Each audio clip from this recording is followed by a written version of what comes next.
ሰላም የዱካ ኒውስ ቤተሰቦች ሰላምታችን በያላችሁበት ይድረስ እያልን በዕለቱ የተሰሙ ዜናዎችን አርዕስቶቻቸውን በማስቀደም እንጀምራለን። ዶክተር ደብረጽዮን ጦርነት ተከፍቶብናል ሲሉ መንግስትን ከሰዋል። ትናንት ምሽት በመቀሌ ፍንዳታ ተሰምቷል። በቅድሚያ የምንመለከተው ጉዳይ ነው። የአሜሪካ መንግስት በኢትዮጵያውያን ላይ በጣለው የጉዞ እገዳ ምክንያት የኢትዮጵያ አየር መንገድ ኪሳራ ላይ ወድቋል። የምንዳሰሰው ነው። በሱዳን አስደንጋጭ ነገር ተሰምቷል። ኒጀርም እንደ ሶማሊያ ከአንድ የአውሮፓ ሀገር ጋር እዋጋለሁ እያለች ነው። ቴህራን እስራኤልን እየከሰሰች ነው። ሁሉንም በቅደም ተከተላቸው ወደ እናንተ እናደርሳለን። ቻናላችንን ሰብስክራይብ፣ ላይክ እያደረጋችሁ አብራችሁን እንድትዘልቁ በትህትና ጋበዝን።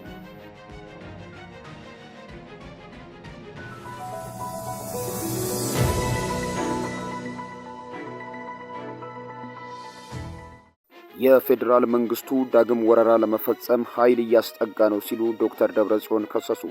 የህወሓት ሊቀመንበር ዶክተር ደብረጽዮን ገብረ ሚካኤል የፌዴራል መንግስቱ የፕሪቶሪያውን የሰላም ስምምነት በመጣስ ወረራ ለመፈጸም የጦር ኃይልና መሳሪያ ወደ ትግራይ ድንበር እያስጠጋ ነው አሉ።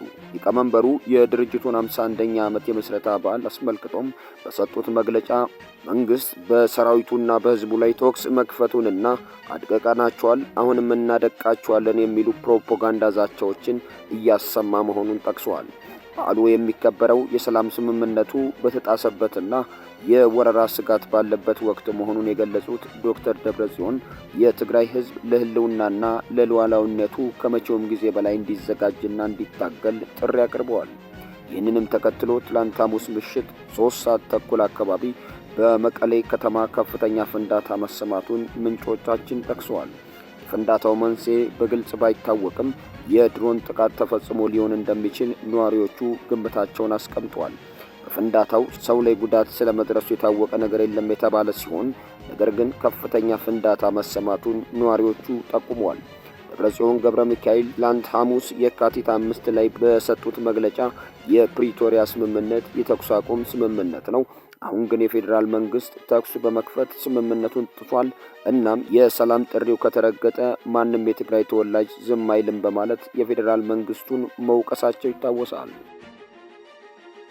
የአሜሪካ መንግስት በኢትዮጵያውያን ላይ በጣለው የጉዞ እገዳ ምክንያት ወደ አሜሪካ ከተሞች የሚጓዙ መንገደኞች ቁጥር በመቀነሱ የኢትዮጵያ አየር መንገድ ገቢ ላይ አሉታዊ ተጽዕኖ ማሳደሩን የተቋሙ ዋና ስራ አስፈጻሚ አቶ መስፍን ጣሰው ተናገሩ። አየር መንገዱ ባለፉት 6 ወራት ብቻ 4.4 ቢሊዮን ዶላር ገቢ ማግኘቱንም ዋና ስራ አስፈጻሚው አስታውቋል።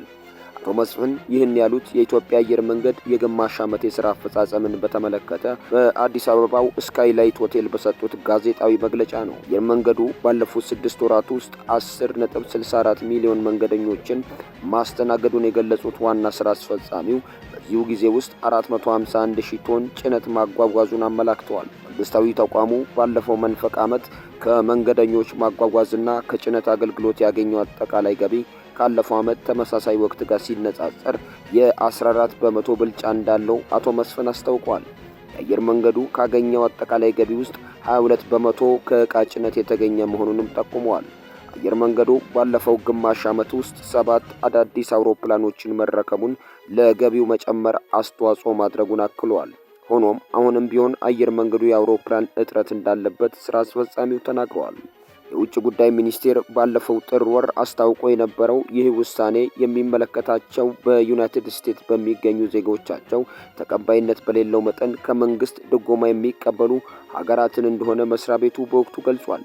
የእነዚህ ሀገራት ዜጎች በህጋዊ መንገድ ወደ አሜሪካ እንዲገቡ የሚፈቅደውን የቪዛ አሰጣጥ የሚያቆመው ውሳኔ ከጥር 13 2018 ጀምሮ ተግባራዊ ሆኗል።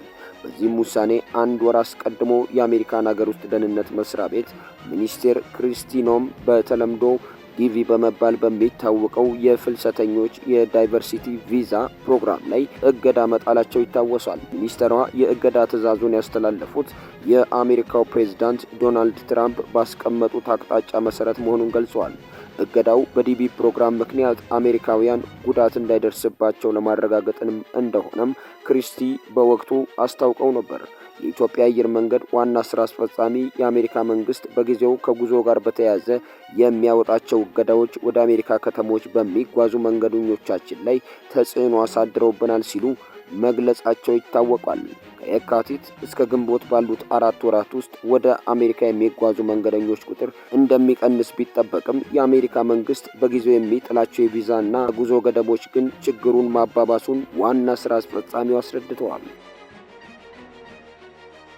በደቡብ ኮርፋዶን ግዛት በሚገኘው አንድ ትምህርት ቤት ላይ ፈጥኖ ደራሽ ኃይሉ አድርሶበታል በተባለ የድሮን ጥቃት 2 ሕፃናት ሲገደሉ ሌሎች 12 ሰዎች ደግሞ ቆስለዋል። የኮርፋዶን ግዛት ከሚያዝያ 2023 ጀምሮ በሱዳን ጦርና በፈጥኖ ደራሹ መካከል እየተካሄደ ባለው ጦርነት እጅግ አስከፊ ውጊያ የሚታይበት ስፍራ ሆኗል።